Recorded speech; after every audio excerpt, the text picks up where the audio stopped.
Ang pangalan ko ay Tiffany Gordon at sa edad na 36 nakatayo ako sa entablado ng University of North Carolina at Charlotte habang mahigpit na hawak ang aking master's degree sa law. Matapos ang 4 na taon ng pagpupuyat at pagsasakripisyo ng mga weekend para tuparin ang pangarap kong maging isang independent lawyer, ito sana ang pinaka hindi malilimutang sandali ng buhay ko.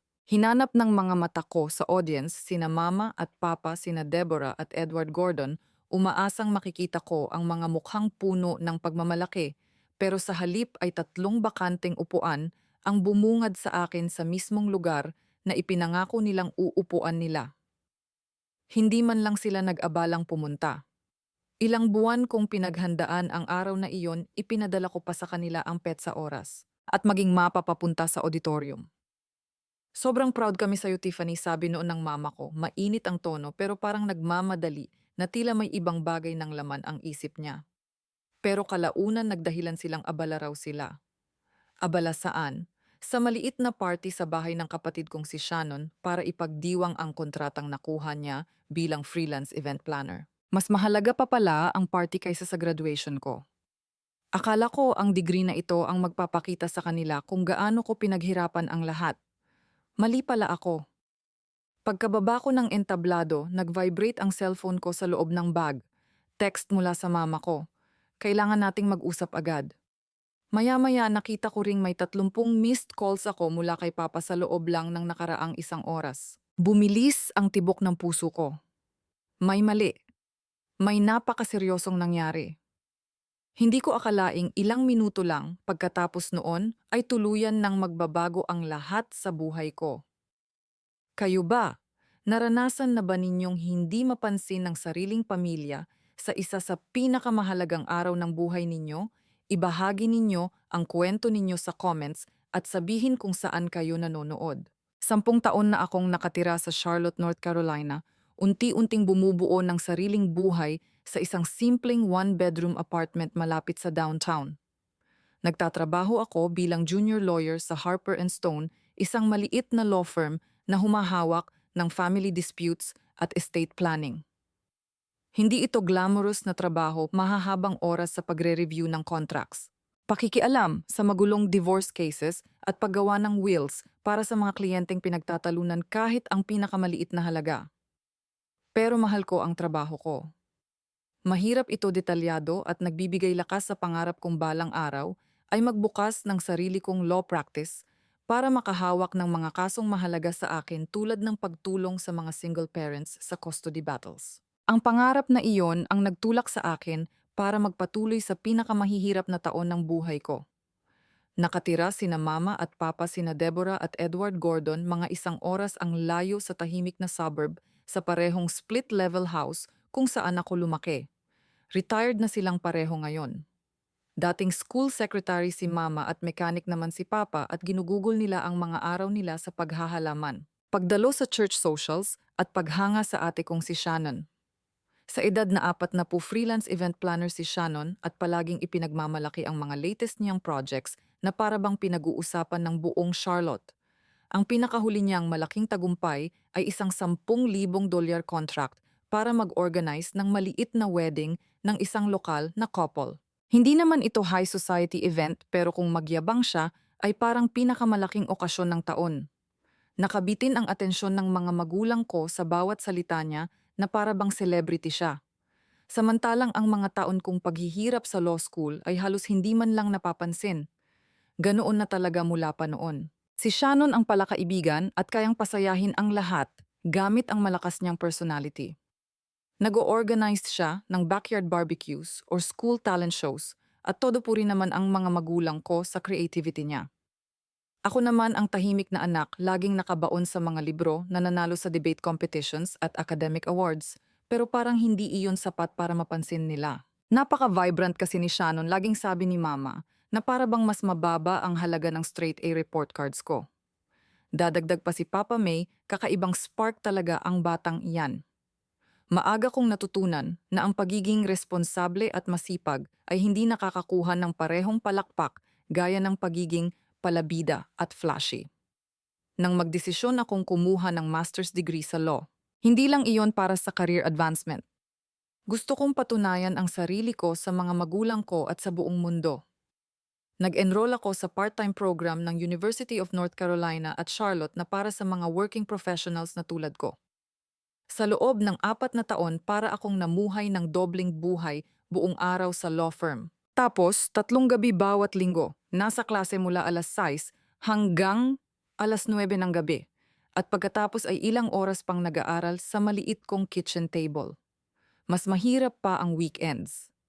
Habang nagyayaya ang mga kaibigan ko sa brunches o weekend getaways, nakakulong naman ako sa mga coffee shop habang nagha-highlight ng case law hanggang mangalay at mamula ang mga mata ko. Tinanggihan ko ang concert tickets, hindi nakadalo sa mga birthday parties at halos isinantabi ang pakikipag-date dahil bawat libreng oras ko ay inilaan ko sa degree ko. Napakabigat ng schedule. Gigising ako ng alas 5 ng umaga para maghanda ng court filings, magtatrabaho ng 10 oras, saka magmamadaling pumunta sa campus para sa lectures. Kapag nakakauwi ako, lampas alas 10 na ng gabi at may assignments pa akong kailangang tapusin. Nabuhay ako sa kape at matinding pagpupursige. Alam ng mga magulang ko kung gaano kahirap ang pinagdadaanan ko. Paminsan-minsan ay tumatawag sila para tanungin kung nakakaya ko pa ba. Palagi ka na lang kasing busy, sabi ng mama ko, na para bang kasalanan ko pa iyon. Samantala si Shannon ay abalang nagpo-post sa Instagram ng mga larawan ng latest niyang event setups, makikintab na centerpieces at murang floral arrangements na may captions na tulad ng "Living the Dream". Todo react naman ang mga magulang ko gamit ang heart emojis, habang ang updates ko tungkol sa pagpasa sa finals ay nasasagot lang ng simpleng "Good job, Tiffany". Ang pinakamahirap sa lahat ay ang pakiramdam ng pag-iisa. Hindi lang tungkol sa coursework ang law school. Tungkol ito sa pagpapatunay na kaya kong harapin ang pressure ng hindi bumibigay. Madalas akong nakatitig sa kisame tuwing gabi, iniisip kung sulit ba talaga ang lahat ng ito. Magagawa kaya ng degree na ito na makita ako ng mga magulang ko sa paraan ng pagtingin nila kay Shannon, maiintindihan kaya nila na ang tahimik kong determinasyon ay kasing halaga rin ng malakas niyang kumpiyansa. Paulit-ulit kong sinasabi sa sarili ko na oo. Iniisip ko silang pumapalakpak habang naglalakad ako sa entablado sa graduation, bakas ang pagmamalaki sa kanilang mga mukha. Ang imaheng iyon ang nagpatuloy sa akin sa gitna ng walang tulog na gabi at sunod-sunod na deadlines. Hindi rin nakatulong ang palaging pangangailangan ni Shannon na maging sentro ng atensyon. Paminsan-minsan ay tumatawag siya para ikwento ang bago niyang malaking project habang halos hindi man lang nagtatanong tungkol sa pag-aaral ko. Minsan habang nagkakape kami, natawa pa siya at sinabing, "Hindi ko alam kung papaano mo nakakaya yan, Tiffany. Nakakamiserable ang sobrang pag-aaral. Mas gusto ko pa ring lumabas at gumawa ng mga bagay-bagay." Masakit marinig iyon pero hindi ko na lang pinansin. Hindi niya naiintindihan kung ano ang ibig sabihin ng pagbuo ng isang bagay na pangmatagalan, isang bagay na mas malaki kaysa sa isang event lang. Pero naniwala ang mga magulang ko sa mga ipinapakita niya. Dinadrive nila siya papuntang Charlotte para sa client meetings o tinutulungan sa event setups. Habang ang simpleng hiling ko na bisitahin nila ako tuwing exam season ay laging may dahilan para tanggihan. "Busy kami sa latest project ni Shannon," sabi lagi ni Papa. "Alam mo namang maraming ginagawa yan." Sinubukan kong huwag dibdibin iyon. Nag-focus ako sa goal ko, tapusin ang degree, pumasa sa bar at magbukas ng sarili kong practice. Inipon ko ang bawat sobrang dolyar mula sa sahod ko hanggang makaipon ako ng 60,000 dolyar para punduhan ang pangarap ko. Hindi iyon naging madali. Mahal ang cost of living sa Charlotte at halos kainin ng tuition sa law school ang lahat ng extra kong pera. Pero determinado akong kayanin iyon. Paulit-ulit kong sinasabi sa sarili ko na kapag hawak ko na ang degree na iyon, magbabago rin ang lahat. Makikita ng mga magulang ko kung ano ang narating ko at baka sakaling tumigil na sila sa paglalagay kay Shannon sa pedestal. Ngayon, naiisip kong napaka-inosente ko noon. Akala ko kayang baguhin ng isang diploma ang ilang dekadang favoritism. Akala ko mas malakas magsasalita ang pagsisikap ko kaysa sa palabas na charm ni Shannon. Pero habang papalapit ang graduation ko, May maliit na bahagi ng sarili ko na nagsimulang magduda. Talaga bang pupunta sila para sa akin? O makakahanap na naman si Shannon ng paraan para maagaw ang spotlight 6 na buwan bago ang graduation ko sa university, nagsimula akong planuhin ang araw na inaasahan kong hindi ko malilimutan kailanman. Gusto kong makita ni na Mama at Papa sina Deborah at Edward Gordon. Habang naglalakad ako sa entablado at maramdaman nila ang bigat ng tagumpay na pinaghirapan ko sa loob ng 4 na taon sa law school. Tinawagan ko si Mama isang tahimik na linggo ng hapon habang nag-aayos siya ng mga lumang photo album. Mom, graduation ko sa Mayo 15 2:00 ng hapon, sabi ko, na halatang excited. Gusto ko talagang nandoon kayo ni Dad. Sobrang mahalaga nito para sa akin. Saglit siyang tumahimik bago sumagot. Napakaganda naman yan, Tiffany. Ilalagay namin sa calendar. Tinawagan ko rin si Papa Paos, ang boses niya matapos ang mahabang araw sa garahe. Noted, Tiffany. Sounds good, sabi niya. Para iyong isang pangako at mahigpit ko iyong pinanghawakan habang iniisip ang mga mukhang puno ng pagmamalaki sa audience. Ilang linggo akong naghahanap sa Charlotte ng perpektong restaurant para sa celebratory dinner pagkatapos ng seremony. Sa huli pinili ko ang Lulce Sevida, isang maliit na Italian restaurant downtown na may mainit na ilaw at homemade ravioli. Umabot ng $300 ang reservation para sa 4 na tao. Kasama ako, malaking gastos iyon, pero sinabi ko sa sarili kong sulit iyon para sa ganitong milestone. Binayaran ko gamit ang credit card ko kahit ramdam ko ang bigat ng gastos. Pagkatapos ay bumili ako ng dress, isang emerald green sheath dress na nagkakahalaga ng $200. Simple pero elegante, perpekto para isuot sa ilalim ng toga at sa dinner pagkatapos. Nagpabook pa ako ng hair appointment sa salon malapit sa apartment ko. Isang bihirang luho para sa isang taong sanay sa practical sweaters at jeans. Sa unang pagkakataon, matapos ang ilang taon, nakaramdam ako ng tunay na saya imbes na puro pagod at pressure. Nagpadala ako ng email sa mga magulang ko na kumpleto sa detalye, petsa, oras, lokasyon ng auditorium, pati link ng parking instructions sa website ng university. Hindi na ako makapaghintay na makita ninyo akong graduate, isinulat ko sa kanaglagay ng simpleng smiley face na puno ng pag-asa. Sumagot si Mama kinabukasan. Sobrang proud kami sa'yo, Tiffany. Excited na kaming makita ka. Maikli naman ang reply ni Papa. Salamat sa info. Kita tayo doon. Paulit-ulit kong binasa ang mga mensaheng iyon habang iniisip silang pumapalakpak habang tinatanggap ko ang master's degree ko sa law. Pakiramdam ko noon ay malapit ko nang marating ang finish line. Pero 3 linggo bago ang malaking araw, nagsimulang manghina ang pag-asang iyon. Nasa desk ako noon at nire-review ang custody agreement ng isang kliyente nang tumunog ang phone ko dahil sa text ni Shannon. Hey, magpa-party ako sa Mayo 15 para i-celebrate ang bagong contract, sulat niya. Kakaland ko lang ng $10,000 wedding gig. Daan ka pagkatapos ng work. Biglang kumirot ang tiyan ko. May 15 ang araw ng graduation ko. Sinabi ko kay Shannon ang petsa, ilang buwan na ang nakalipas habang magkasama kaming nagkakape at excited akong ikinukuwento ang pagtatapos ko. Talaga bang nakalimutan niya iyon o may iba siyang balak? Agad ko siyang tinawagan habang mahigpit na hawak ang cellphone ko.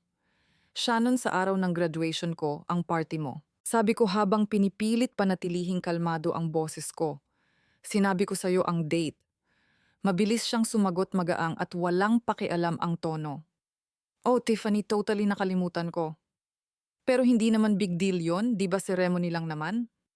Yung party ko kasi para sa malaking career move at yun lang ang araw na available ang clients ko. Parang malakas na pagsara ng pinto ang tama ng mga salita niya. Ceremony lang. 4 na taon ng pagpupuyat, pagsasakripisyo ng bakasyon at walang katapusang case law para lang maliitin sa ganoong paraan. Sinubukan ko pa rin kausapin siya ng maayos. Shannon, master's degree ko ito. Mahalaga ito sa akin. Hindi mo ba pwedeng ilipat sa ibang weekend?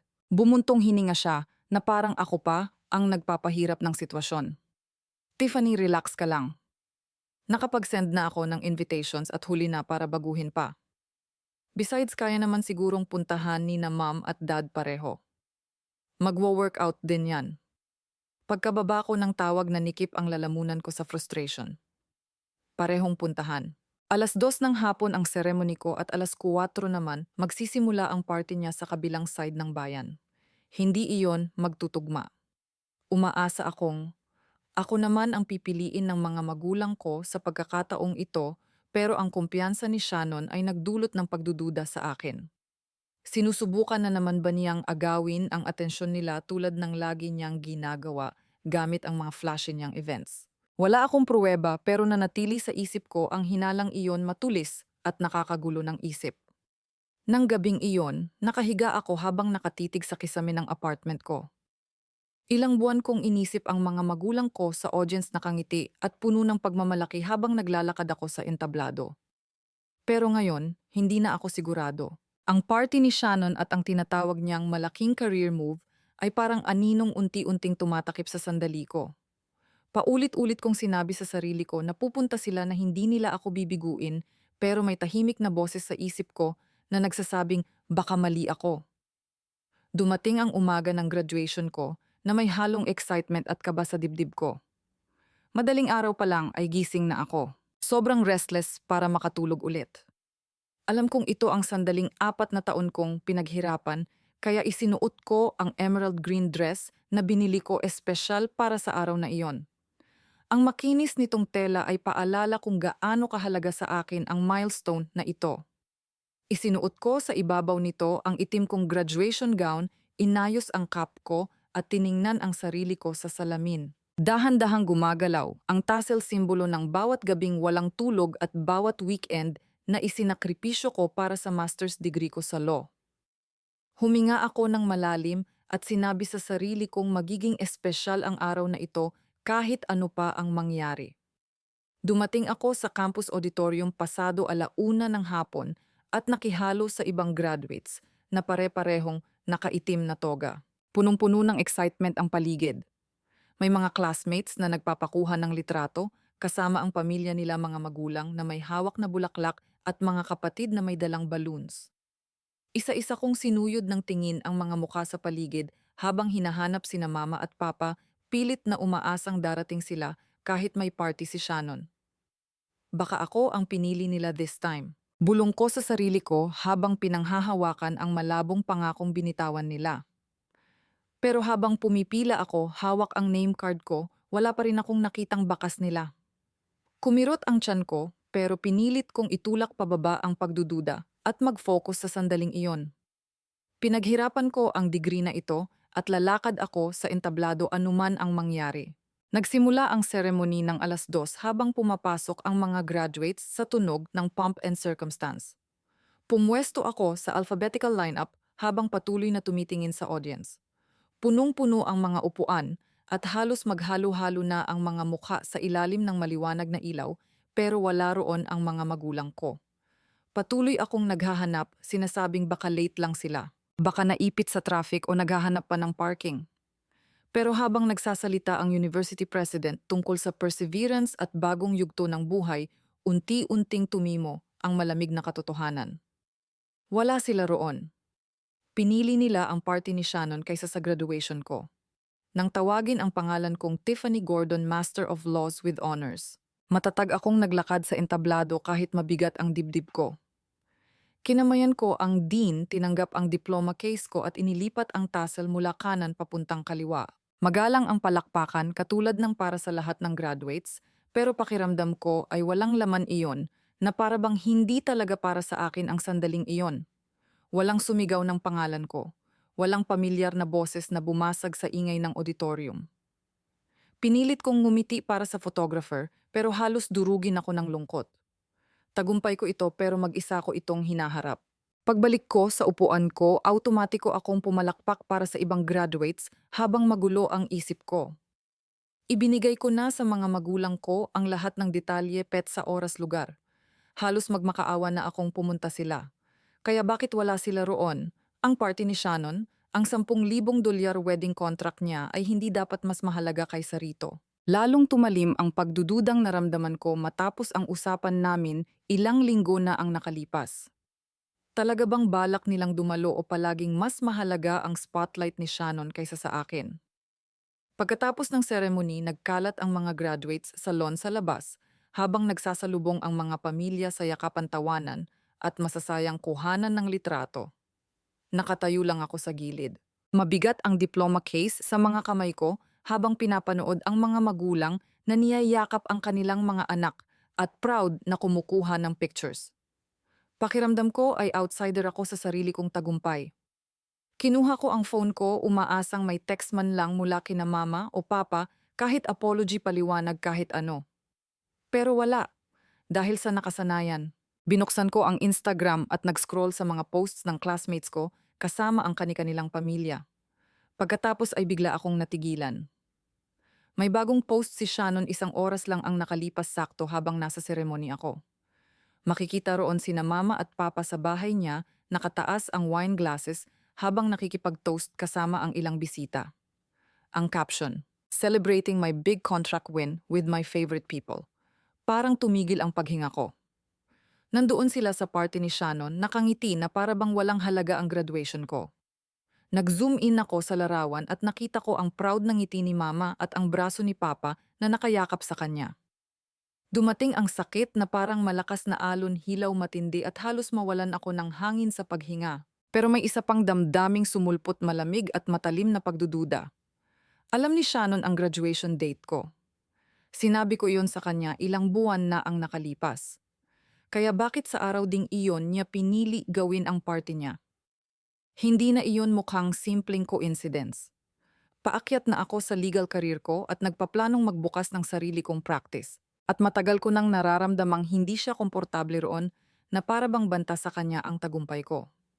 Ito ba ang paraan niya para manatili sa kanya ang atensyon, para tuluyang tabunan ang sandali ko?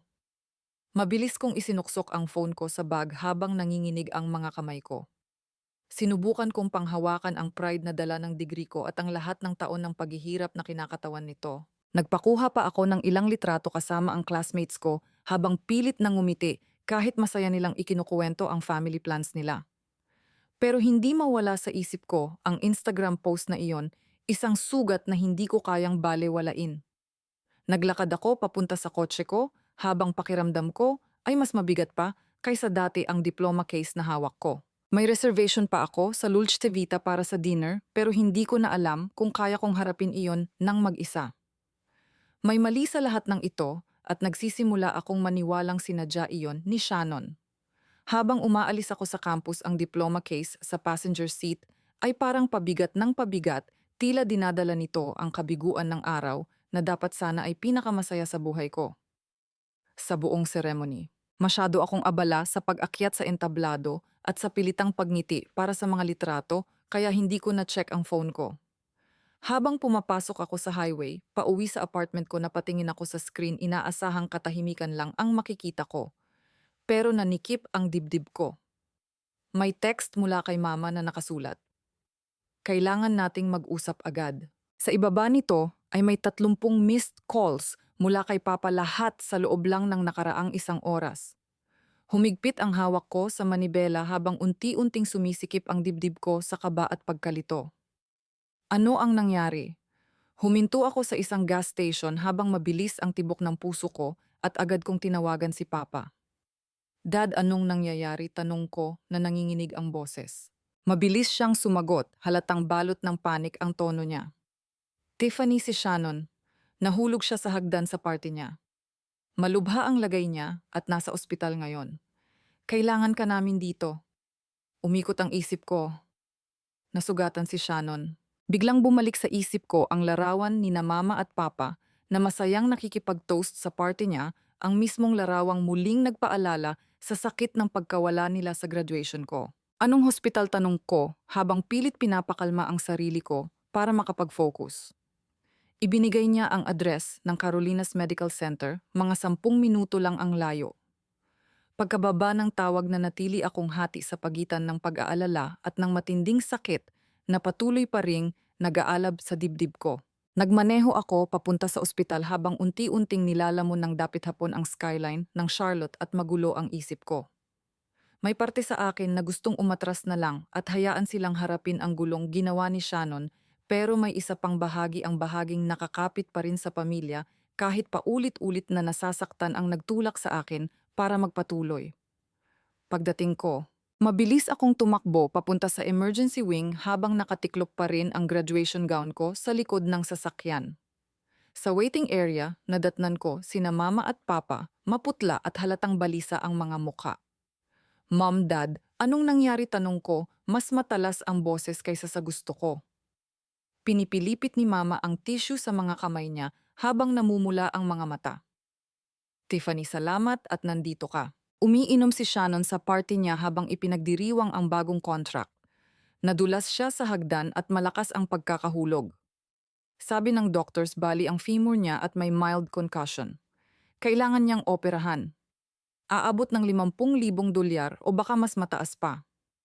Wala kaming ganong kalaking pera. Tumango si Papa mababa at mabigat ang boses. Wala kasing maayos na insurance ang freelance work niya. Tiffany, wala na kaming ibang malapitan. Matutulungan mo ba kami? Para akong binuhusan ng malamig na tubig sa narinig ko. 50,000 dolyar. May 60,000 dolyar akong ipon para sa pangarap kong law practice, bawat sentimo ay bunga ng ilang taong pagtitipid at sakripisyo.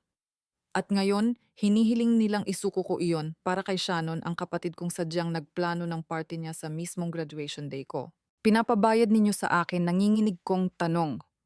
Pagkatapos ninyong hindi pumunta sa graduation ko, nasa party niya kayo nakangiti sa mga litrato habang mag-isa akong nakatayo sa entablado. Napaatras si Mama habang nababasag ang boses niya. Tiffany, gusto naming pumunta pero sinabi ni Shannon na napakahalaga ng party niya para sa career niya. Sabi niya, once in a lifetime chance daw iyon para ma-impress ang clients at formalidad lang naman ang graduation mo.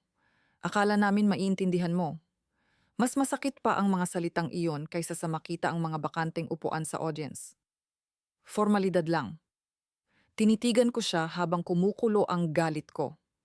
Sinabi niya talaga, yon alam niyang graduation ko iyon. Sinabi ko sa kanya ilang buwan na ang nakalipas. Bakit niya tatawaging formalidad lang nag-atubili si Mama at ibinaba ang tingin niya? Sinabi niyang mas mahalaga raw ang kontrata niya na kailangan naming suportahan ang karir niya. Pinaniwalaan namin siya. Parang nanlamig ang dugo ko. Alam na alam ni Shannon kung gaano kahalaga sa akin ang graduation ko. Hindi ito simpleng pagkakamali. Pakiramdam ko ay planado niya ang lahat para maagaw ang sandali ko. Bigla kong naalala ang isang mensaheng ipinasa ni Mama ilang linggo na ang nakalipas isang email na mabilis ko lang nasilip habang abala sa finals. Kinuha ko ang phone ko habang nanginginig ang mga kamay ko, binuksan ang email app at hinanap ang mensahe. Doon ko nakita ang email ni Shannon para kina Mama at Papa kung saan aksidente akong nakakopy. My party is a huge career move nakasulat doon. Tiffany's graduation is just a formality. Hindi siya magagalit kung iskip ninyo iyon para suportahan ako. Parang apoy na sumunog sa dibdib ko ang mga salitang iyon. Hindi na ito hinalalang may malinaw na pruweba na ako. Mom, ikaw mismo ang nag-forward nito sa akin, sabi ko habang ipinapakita ang phone ko. Sinabihan kayo ni Shannon na huwag pumunta sa graduation ko. Sinadya niya ito. Biglang gumuho ang mukha ni Mama habang tinatakpan niya ang bibig niya gamit ang mga kamay niya. Tiffany? Hindi ko naintindihan noon.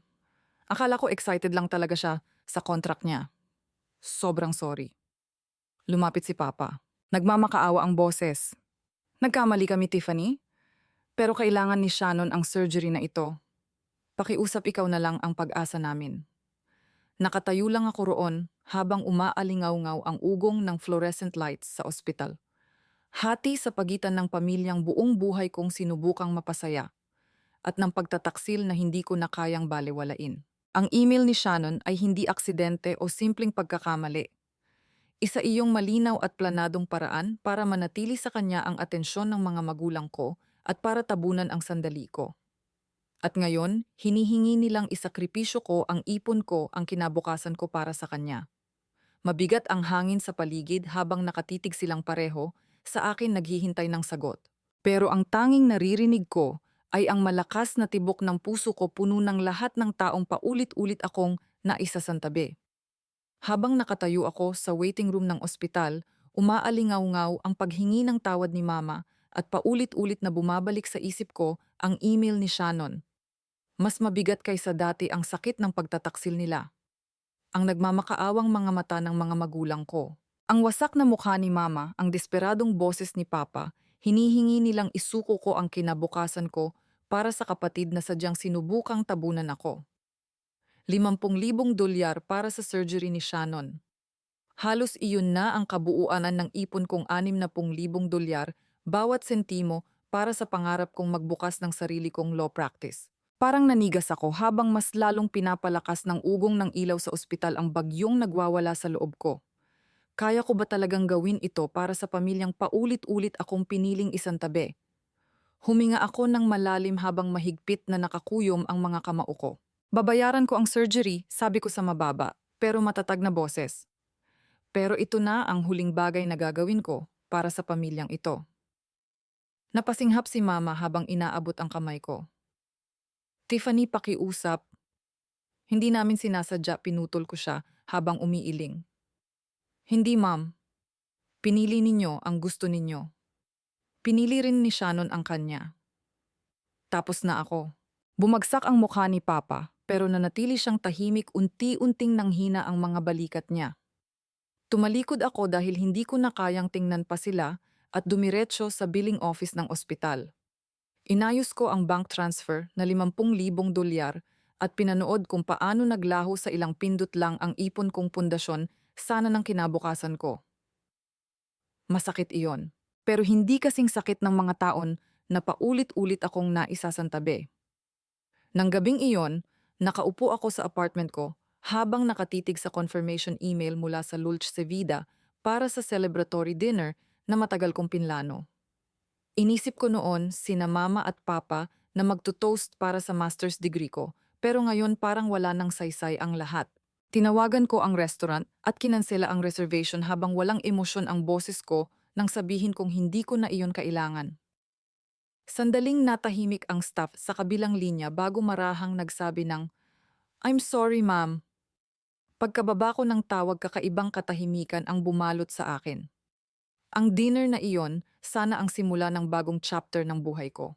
Pero doon ko na-realize na hindi ko kailangan ang approval nila para magsimula. Kailangan ko lang silang bitawan. Kinabukasan binlock ko ang number ni Mama, ni Papa at ni Shannon. Tinanggal ko sila sa email contacts ko, ina-unfollow sa social media at dinilit ang lahat ng mensahe nila. Hindi lang iyon dahil sa galit. Para rin iyong proteksyon para sa sarili ko. Ilang taon kong hinabol ang pagkilala nila, naniniwalang balang araw ay mapapansin din nila ako dahil sa mga achievement ko. Pero ipinakita ng email ni Shannon at ng kagustuhan ng mga magulang kong sumunod sa kanya. Ang totoo, may kondisyon ang pagmamahal nila at pagod na akong subukang maabot iyon. Makalipas ang 2 linggo, nag-empake ako at iniwan ang apartment ko sa Charlotte. Ilang buwan na akong naghahanap ng lungsod kung saan pwede akong magsimulang muli at buuin ang law practice ko ayon sa gusto ko. Tama ang pakiramdam ko sa Miami, masigla, mabilis lumago at mataas ang demand para sa family lawyers na tulad ko. Gumamit ako ng huling 10,000 dolyar ng ipon ko para magrenta ng maliit na office space downtown at bumili ng basic equipment. Isang malaking risk iyon, pero risk na akin mismo. Kumuha ako ng moving company, isinakay ang mga gamit ko sa truck at bumiyahe patimog habang unti-unting nawawala sa rearview mirror ang skyline ng Charlotte at kasama nito ang bigat ng expectations ng pamilya ko. Pagdating sa Miami, ibinuhos ko ang sarili ko sa trabaho. Humawak ako ng mga kaso ng single mothers na nakikipaglaban para sa custody. Mga pamilyang nalulunod sa magulong estate disputes at unti-unting nakilala bilang isang abogado na matapang pero patas. Maliit lang ang office ko, may magkakaibang furniture at coffee machine na halos hindi gumagana pero akin iyon. Sa bawat kasong napapanalunan ko at sa bawat client na natutulungan ko, lalo kong naaalala na ang halaga ko ay hindi nakadepende sa approval ng mga magulang ko o sa anino ni Shannon. Nanggagaling iyon sa mga taon ng pagpapatunay ko sa sarili ko. Sinubukan akong kontakin ni na Mama at Papa sa mga unang buwan. Nag-iwan si Mama ng voicemails na hindi ko kailanman pinakinggan. Nagpadala si Papa ng emails na agad kong minarkahang spam. Nabalitaan ko na lang mula sa isang distant cousin na nahihirapan sila matapos akong mawala sa buhay nila, lalo na nang malaman ng ibang kamag-anak ang favoritism nila. Naging awkward ang mga family gatherings habang nagbubulungan ang mga tita at tito tungkol sa pagpili nila sa maliit na contract ni Shannon kaysa sa master's degree ko. Unti-unting lumiit ang social circle nila at hindi na sapat ang pagmamalaki nila kay Shannon para punan ang pagkawala ko. Naranasan din ni Shannon ang sarili niyang pagbagsak. Isang client na nasa party niya, isang wedding planner na nakakita sa pagkahulog niya sa hagdan ang nagkalat ng kwento sa maliit at magkakakilalang event industry sa Charlotte. Kumalat ang balitang hindi professional si Shannon at sobra siyang uminom sa sarili niyang event. Dahil doon, nawalan siya ng $15,000 na contract para sa isang corporate gala, malaking dagok iyon sa dati ng mahina niyang freelance career.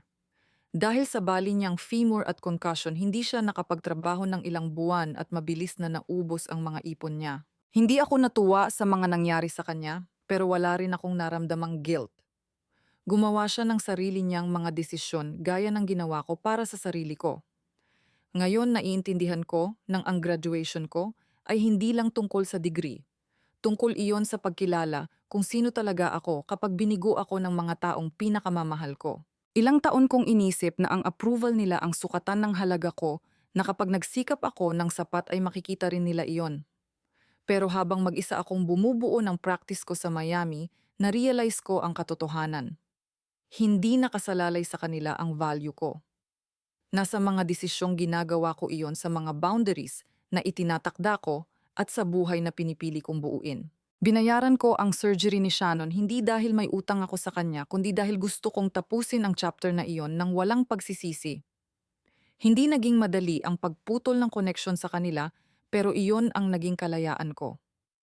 Kung naranasan mo na ring ipaglaban ang sarili mo at lumayo sa mga taong hindi makita ang halaga mo, gusto kong marinig ang kuwento mo. Paano mo nahanap ang lakas para piliin ang sarili mo? Mag-iwan ka ng comment at sabihin kung saan ka nanonood. Mahalaga ang boses mo at mahalaga rin ang kuwento mo.